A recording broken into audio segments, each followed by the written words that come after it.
one of our biggest frustrations as a committee, and this is something that previous members of the committee will also attest to, is that we have made multiple recommendations. In fact, sometimes we get so frustrated, Chair, that we call, we harass, you know, we have an EACC liaison officer that sits with us in that committee.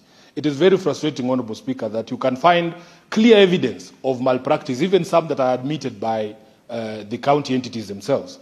But the progress of investigation and prosecution has been so slow that sometimes we just appear like people who are there to lament. I will tell you, Senator Mungatana, that when we ask our EACC liaison officer who sits in our committee whether she has a tool that enables her to track the recommendations that we've made as a committee and also to be able to report back and say this is the status of investigations, these are the findings of the investigators, these are the recommendations of the ODPP, she doesn't have that capacity.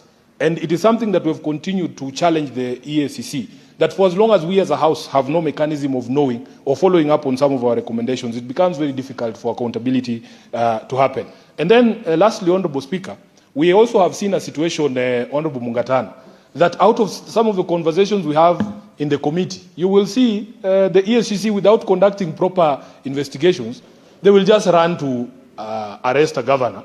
And there's so much, it is done with so much drama, and the expectation in the public and even for us as senators in the committee is that they actually have evidence. We saw this with the governor for Transoya, the Honorable George Natembeya.